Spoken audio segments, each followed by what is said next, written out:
Християнството наликува како патување или одење по патека на кое што од двете страни има длабоки бездни.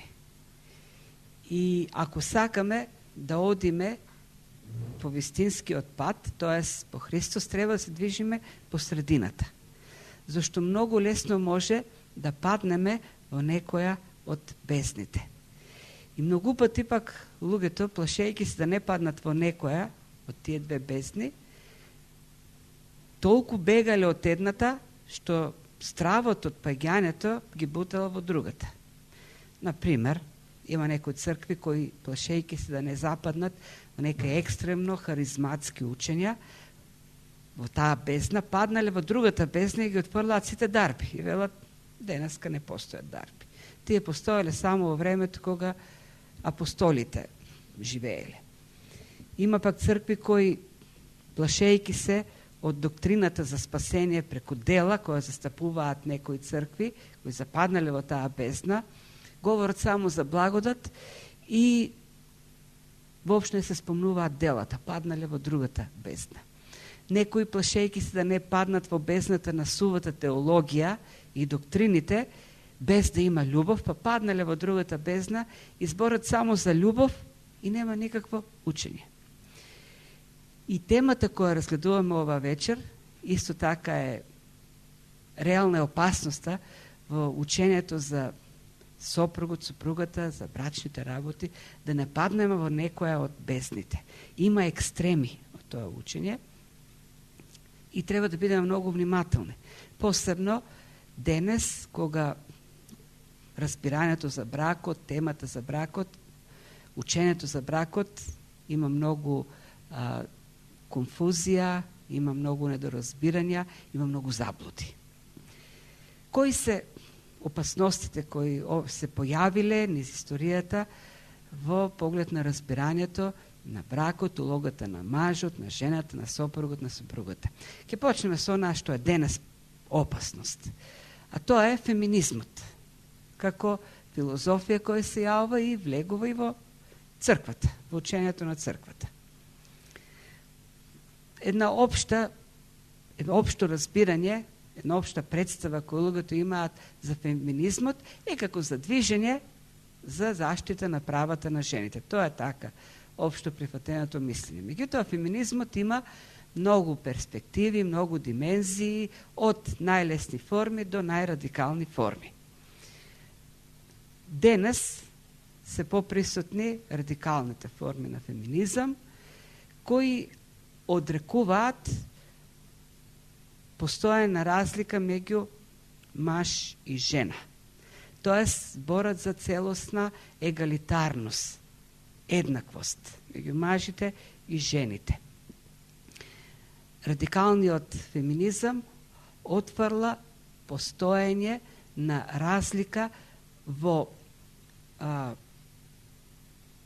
дури во психата, во душевноста на мажот и жената, признаваат само постоење на една очевидна телесна разлика, а во секој друг поглед тие се еднакви.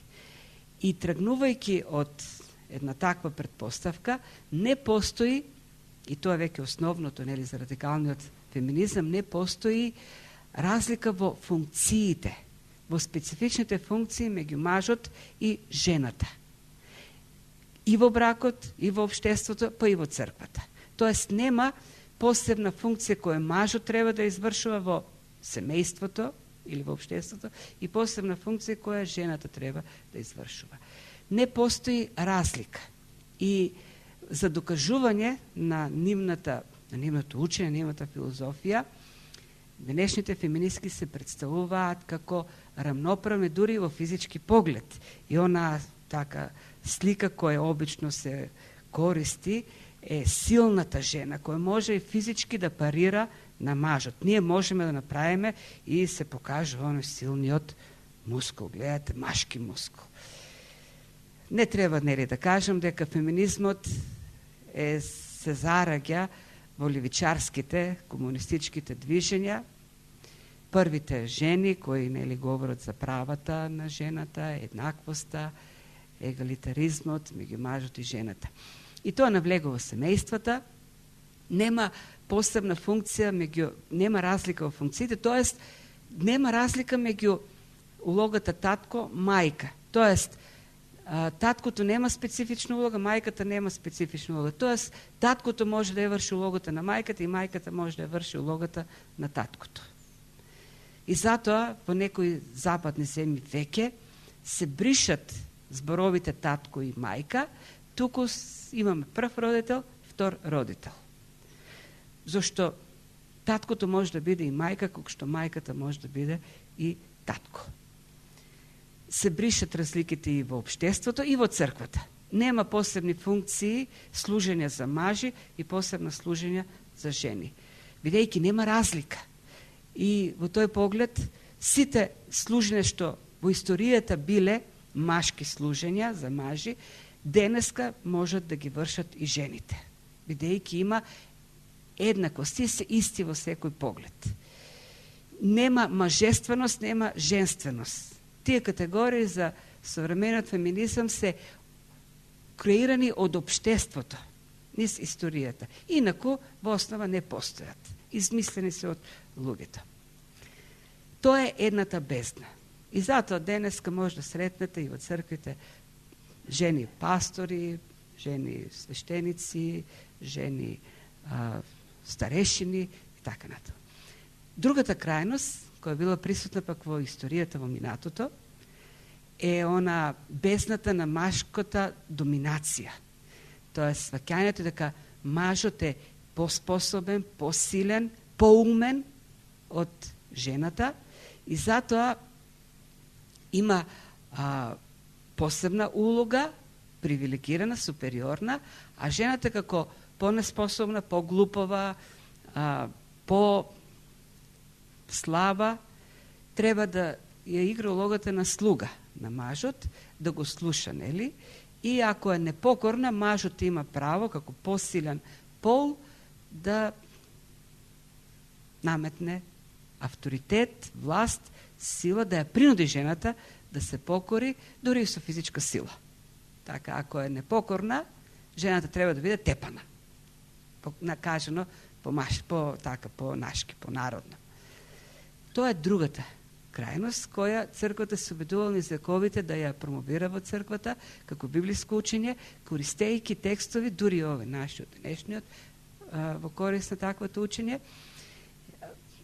без да навлегува длабоко во анализа на текстот. Меѓу тие две бездни, патот е одбележан со она учење за комплементарност, така да кажеме. Мажот и жената се во својата природа, во функциите, во се комплементарни.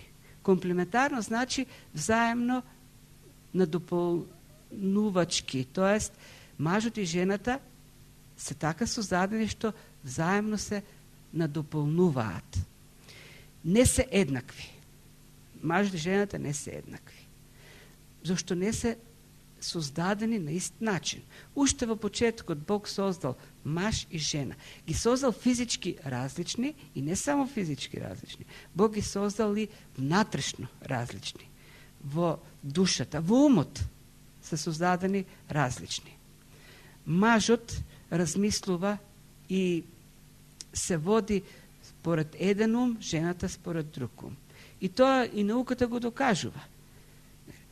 Жената има некои делови на умот кои што се поразвиени, за разлика од мажот, и обратно. Различно го ја перцепираат околината, во секој поглед се поеднакви. И затоа не се еднакви. Имаме, и бидејќи не се еднакви, тие се надополнуваат. Бог ги создал нееднакви, ги создал различни, за да кога ќе се соединат, да се надополнуваат во таа нееднаквост. Оние нешта кои недостигаат на мажот ги надополнува жената и оние нешта кои недостигаат кај жената ги надополнува мажот. И така е и во семејството, така и во црквата, така и во општеството. Затоа Бог ги создал нееднакви. Сега, кога говориме за еднаквост, не говориме за равноправност. Говориме за тоа дали се еднакви, дали се исти. И кога ги споредиме, ќе видиме дека не се еднакви. Не можеме да ги изедначиме мажот и жената во поглед на нивната функционалност, во поглед на способностите што ги има. И бидејќи ги создал како нееднакви, мажот има специфични функции, жената има специфични женски функции. Според тоа како се создадени. И кога говориме дека тие се нееднакви, не мислиме на неравноправност.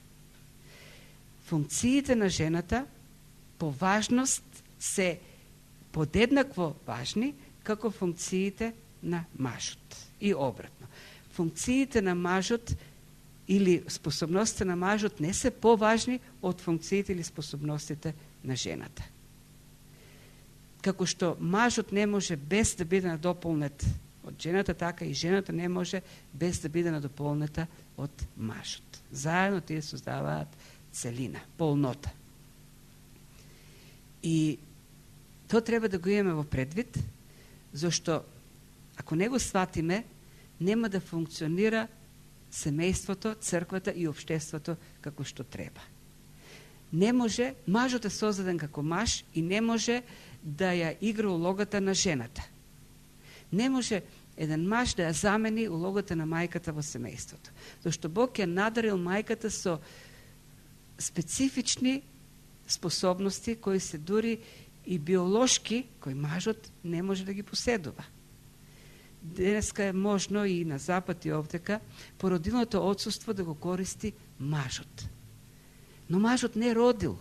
Жената има потреба и жената е надарана со способности да го даде она што е потребно на бебето во првите месеци. Нешто што мажот не го располага.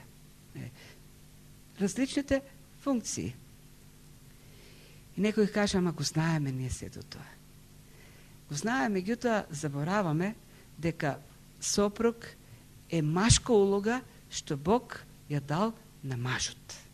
И сопруга е женската улога што Бог ја дал на жената. Денеска жените сакат да бидат сопрузи или мажи, мажите пак сакат да бидат сопруги или жени.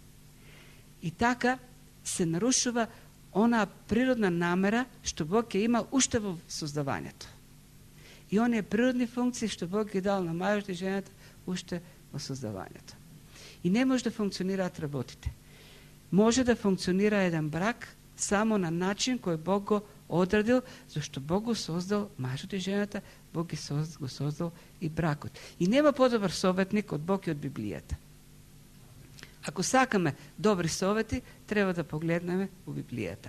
Современите брачни советници во светот штетат на браковите и ние гледаме какви се последиците од современите брачни советувалишта.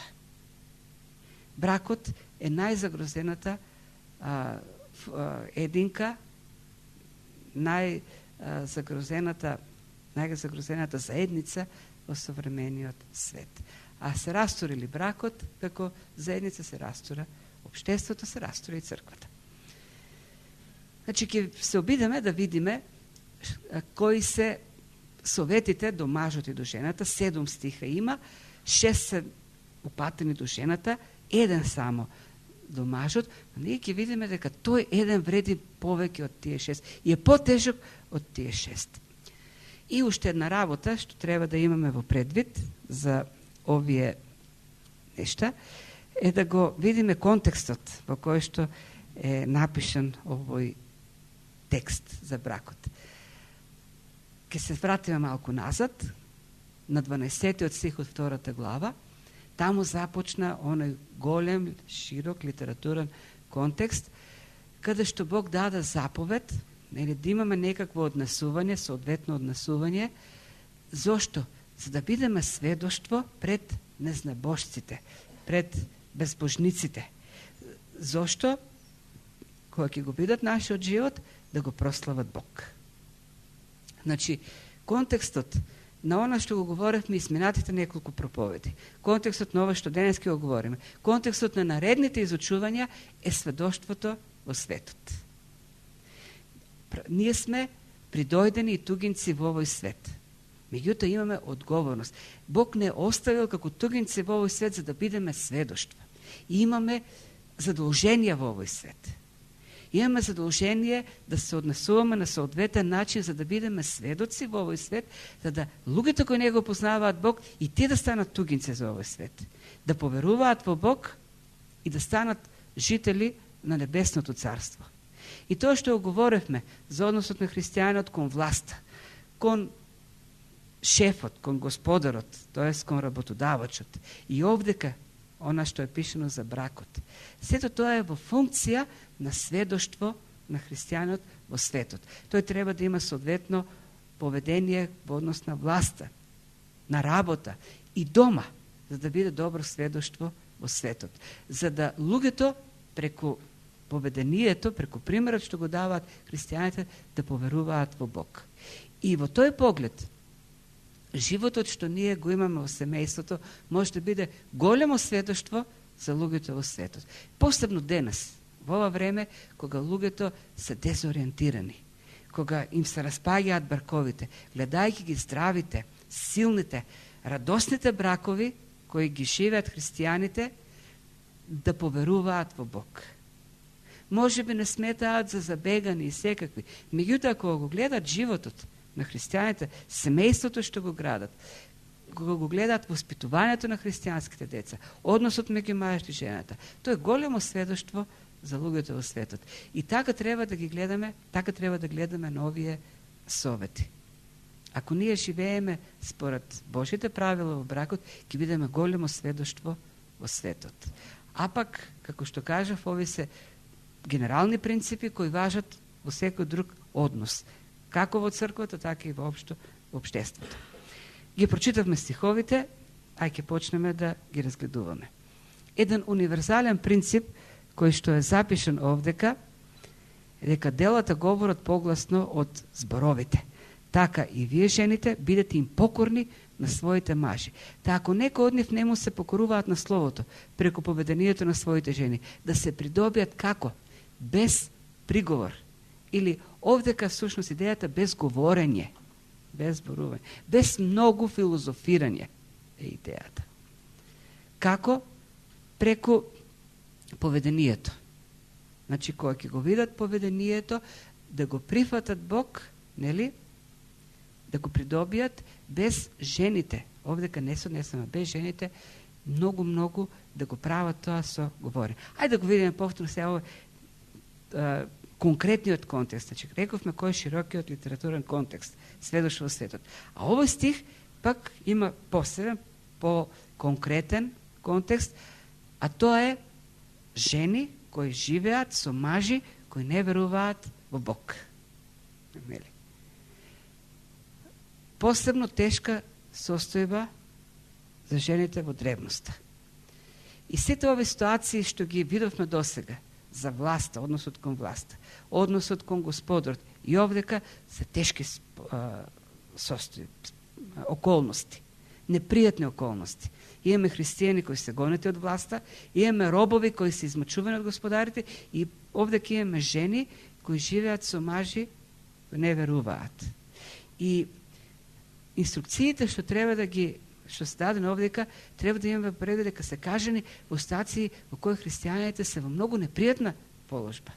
Кога се говори за поведение, за добри дела, кога се говори за добар однос, кога се говори за чистота, добрина, треба да имаме предвид дека сето тоа е кажано во ситуации во кои што христијаните се угнетени и во кој обичен човек би реагирал многу поинаку, би реагирал одмазнички, би реагирал со зло.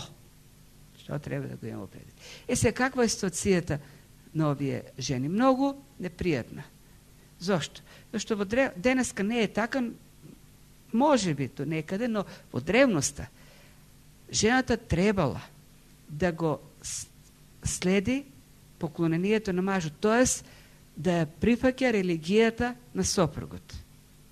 Ако мажот се поклонува на грчките богови, треба и жената да се поклонува на грчките богови. Ако мажот се поклонува на римските богови, треба и жената да се поклонува на римските богови. Во древноста, во првиот век имало многу случаеви кога жени ќе поверувале во Бог, а нивните мажи не верувале. И тие биле поставени во многу сериозна ситуација. Сега тие треба да го почитуваат сопругот и тоа значи сега да се поклонуваат на идоли. А христијанството забранува. Се поклонуваме само на Бог, на Исус Христос. И како да се постави во таква ситуација? Има еден универзален принцип. Авторитетот на Бог е врховен и не се прави компромис единствено со авторитетот на Бог. Така да ако покорноста кон сопругот значи непокорство кон Бог, тоа веќе е греф. И како да се постапи во таква ситуација? Единственото решение, вели апостол Петар, е да се придобиат мажите за Бог. Тоа е. Жената треба да мисли како да му угоди на Бог со тоа што нејзиниот маж ќе биде придобиен за Бог. А како ќе биде придобиен за Бог? Преку доброто поведение. Преку побожно поведение, преку живот во светост, преку добрина. Тоа вели дека е решението, тоа е клучот за придобивање на мажот кон Бог. И тука спротиставува поведение со зборови. Вели, вашето поведение ќе го убеди мажот многу поуспешно да го прифати Исус Христос за спасител отколку вашето говорење. И зошто се тие спротивности? Апостол Петар не сака да каже дека жената не треба да говори за спасението. Идејата е дека многу поголемо сведоштво, многу посилно сведоштво за неспасениот сопруг е поведението отколку говорењето. И тоа е обратно од она што ние го правиме сите, а посебно жените. Жените, чувствувајќи се во инфериорна позиција, таа нема сила со сила да го физички да го принуди мажот на нешто, го користи говорењето. Убедува. И апостол Петар сака да каже: многу побрзо, многу полесно, ќе бидете многу поуспешни во придобивањето на вашите сопрузи кон Бог преку вашето поведение, отколку со постојаното зборење. Ти треба да поверуваш, ти треба да се покаеш и така натаму. Поведението е важно. Ние имаме нели една таква современа мисла, делата говорат посилно од зборовите. Тоа е вложено, тоа е генерален принцип. Но апостол Петар посебно го истакнува овдека, адресирајќи тоа до жените. Вашето поведение е вашето најсилно оружје за придобивање на мажите за Бог. Има стратегија, мажите имат своја стратегија, жените имат своја стратегија. Стратегијата на мажите обично е силата. Принудата со сила. Стратегијата на жените обично е говорењето. И тука се вклучува често и манипулацијата преку говорењето. Апостол Петар вели да се види вашето добро поведение. И така да ги придобиете вашите сопрузи. А што значи точно пак побожното поведение? Покорност. И така и вие жените бидете им покорни на своите мажи.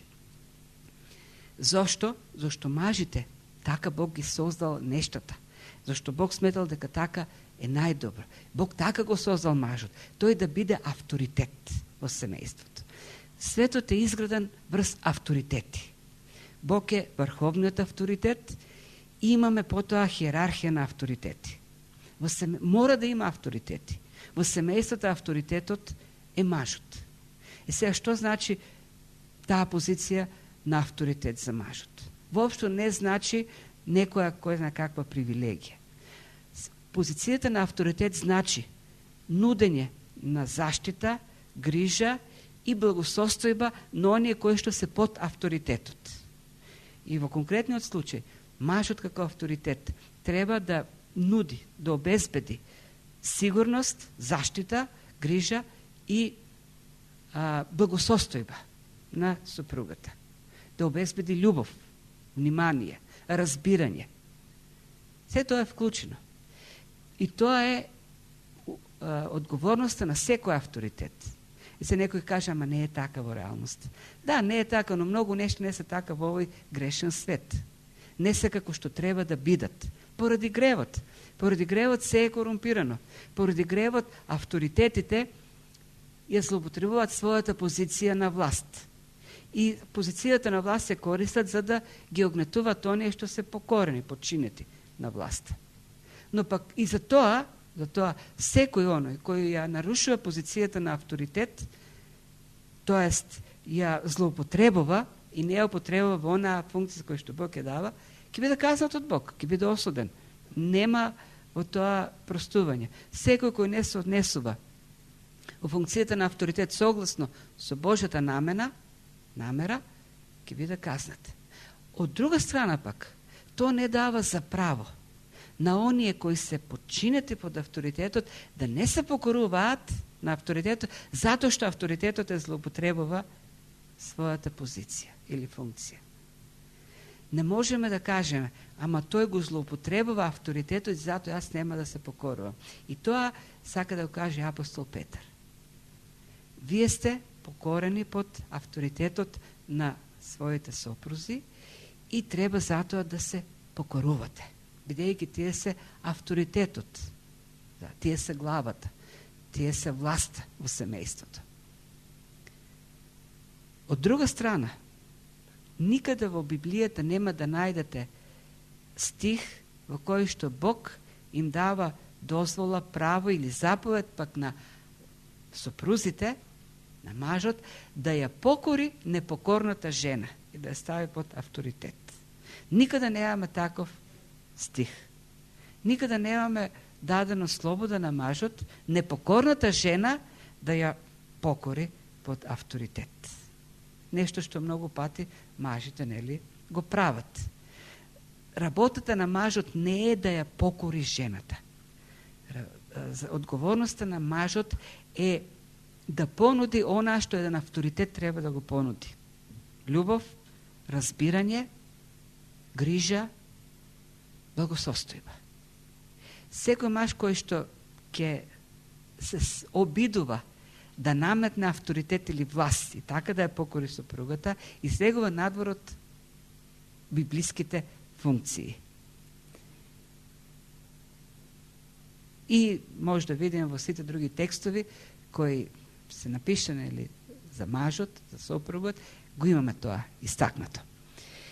Значи, ако е таква состојбата, да видиме што значи покорност. Веќе кажавме дека покорноста или зборот овдека што е употребен за покорност е од војната терминологија.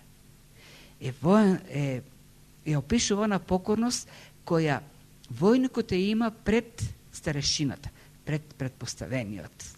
И знаете каква покорност има, какво покорување има во војската.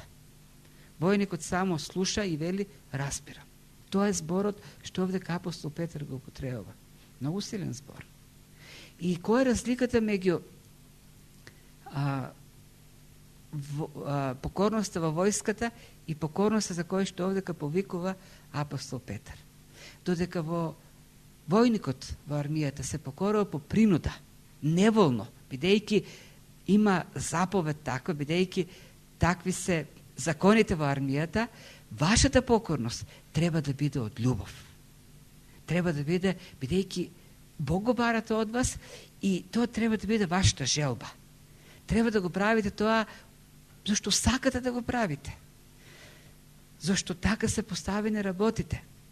Како што војникот се покорува на старешината, така вие да се покорувате на своите сопрузи и тоа да го правите со радост, со желба да го правите. И ако постапувате така, тогаш вашите мажи, вели, ќе бидат придобиени за Бог.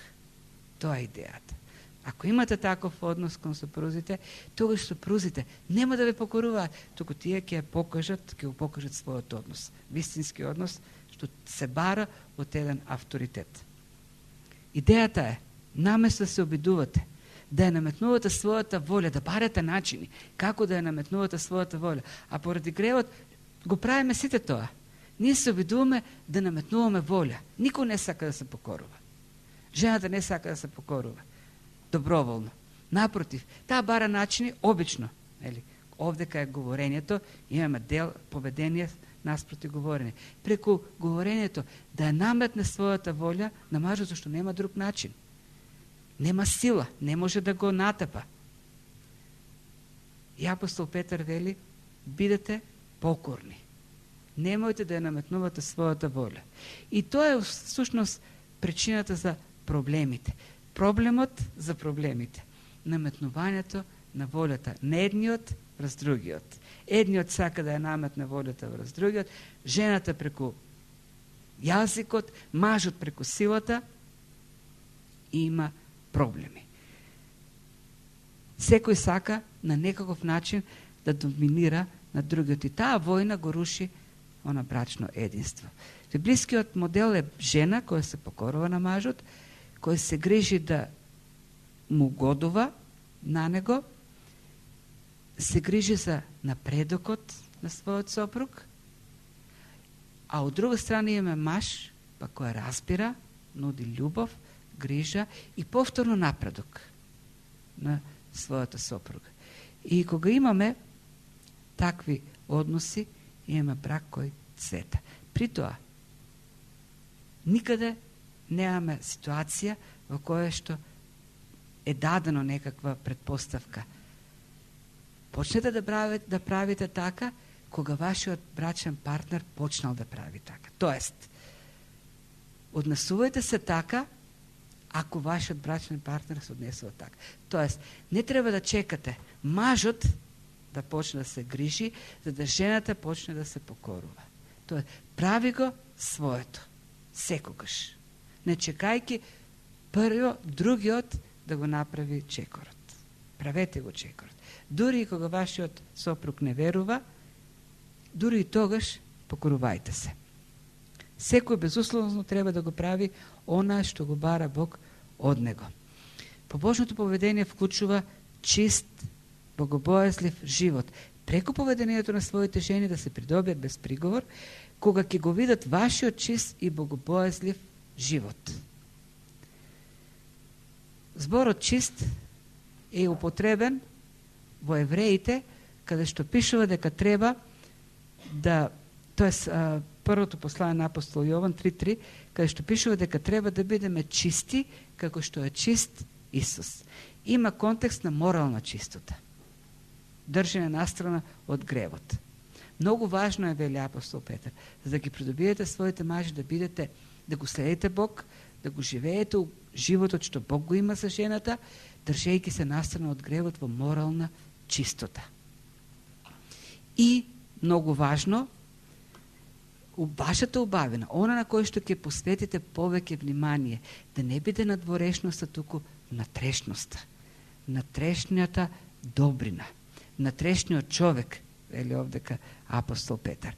Значи, вашата убавина да биде не надворешна, односно во плетењето на косите, китењето со злато или обликувањето на облики, туку внатрешна во срцето на скриениот човек, во постојаност и тих дух, како што е драгоцено пред Бога.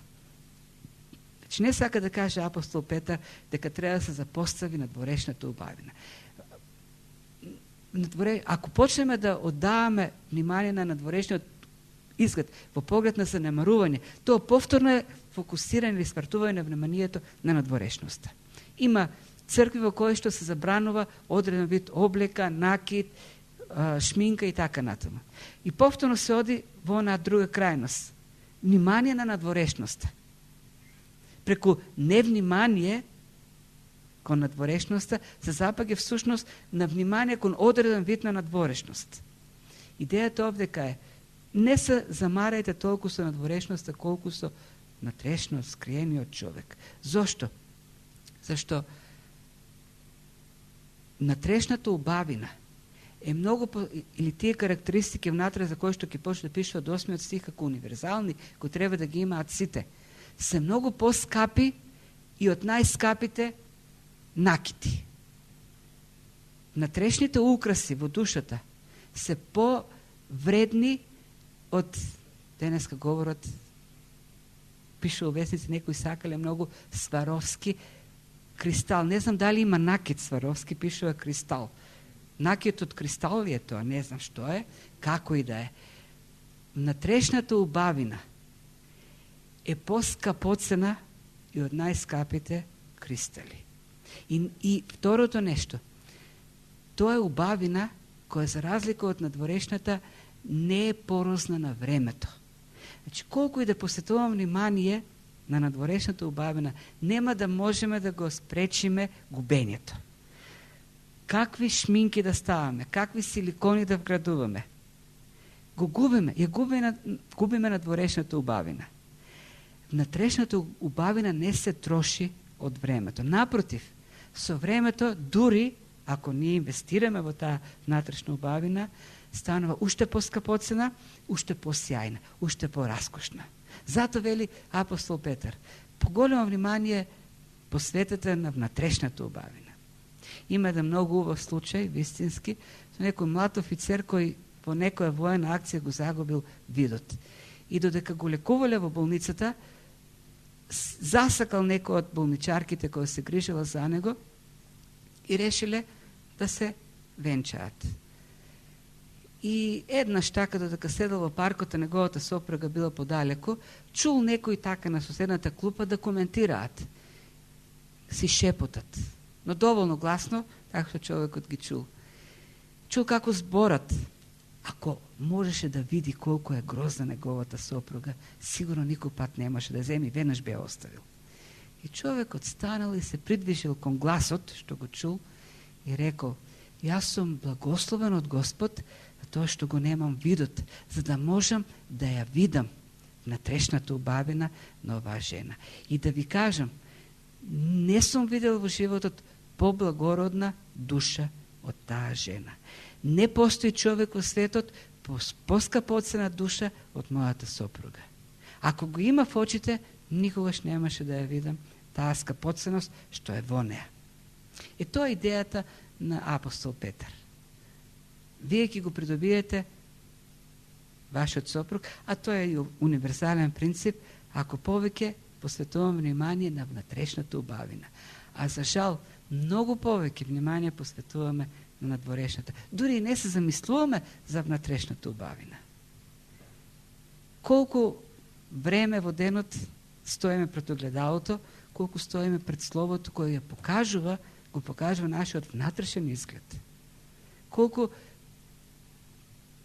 погледнуваме пред средбите со луѓето, но во огледалото, а колку погледнуваме во Библијата да видиме кај треба да се коригираме во односите со конкретната личност.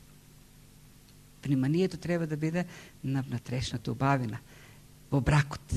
Тоа важи и за мажот и за жената, но посебно нели адресирано до жената. И уште една работа, побожното поведение значи да се прави она што е добро.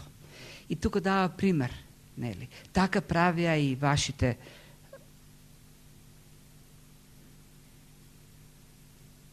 се украсува и светите жени кои се надеваа на Бога и им се покоруваа на мајšte свој. Како што Сара го слушаше Авраам, нарекувајќи го Господар, вие сте нејзини чеда, ако правите добро, не плашете се од ништо. Како ќе бидете чеда на тие добри примери од Стариот Завет? Ако правите добро. И повторно овдека видите контекстот кој е. Ова зборче или ова заповед да правите добро се среќава 7-8 пати во 2 и 3 глава. И во сите случаеви контекстот е некоја непријатна ситуација. Ситуација во која што оној до кога е адресирана заповедта е во некаква подредена непријатна положба. Тоа е дадено до робовите, до угнетените христијани, така натаму. И кој е основниот принцип? Кога ве третираат лошо, вели апостол Петар, однесувајте се добро. Зашто тоа е единствениот начин да се излезе од ситуацијата. Нема друг начин. Не постои друг начин. Какво е нашето вообичаено, нормално поведение, кога не сме третирани праведно? Да вратиме со неправедност. Ние нашето зло го оправдуваме со злото на другиот. Јас сум таков зашто тој е таков. Нашиот грев го оправдуваме со гревот на другиот. Тој така ми направи и јас така ќе му правам. Апостол Петар вели, тоа е оној порочен циклус од кој што потоа нема излегување. Кога на лошиот збор ќе вратиме со лош збор, доаѓа уште полош збор или доаѓа погласното викање. А сакаме да се надвикуваме, сакаме нашиот збор да се чува, почнува се погласното и погласното надвикување и тоа е веќе конфликтот. И излегуваат и зборови кои инаку не би ги кажале и може да дојде и до физичка пресметка. Многу често. Апостол Петар вели, тој циклус се прекинува со добриот збор. Тешко ќе одврати другиот на добриот збор. Ја знаеме сите таа тајна, меѓутоа многу ретко ја применуваме. Тоа е клучот. Кога на лошиот збор одвраќаме со добар збор, со љубезен збор, како може другиот да продолжи со таквото однесување? Може би уште малку ќе продолжи, но веќе нема гориво за неговиот гнев. Гневот се подпалува со гнев. Тоа е горивото на гневот. Кога гневот се соочува со љубов, тоа не може да се храни и замира. И тоа вели апостол Петар, тајната. Кога се употребува добрината, добрите дела. И така се придобива. Вели, конкретно пишува на жените во однос на мажите кои не веруваат. Кога на нивното однесување вие ќе одвратите со добрина, ќе ги придобиете, ќе ги освоите да поверуваат за Бог. И тоа е универзален принцип, апостол Петар. Тука завршуват советите до жените и почнува советот до мажите. За тоа ќе збориме следниот пат, многу корисни совети кои се валидни за сите. Важното, основното овдека, пак ќе потенцираме. Жените треба да внимаваат на поведението. Тоа поведение вклучува покорност, вклучува чистота, вклучува внимание на внатрешност, зашто жените се поориентирани на надворешноста и фокус кон добрината, добрите дела. И така ќе имаме ние мажите и сите, и жените, добри бракови и секи биде добро околу нас. Може би изгледа тешко, може би изгледа нереално, но Бог ги дава тие совети, а Бог најдобро знае што е добро, зашто Бог ги создал мажот и жената, Бог го создал и бракот. Тоа се советите. И Господ да ни дава мудрост како да ги применуваме овие совети. Амин.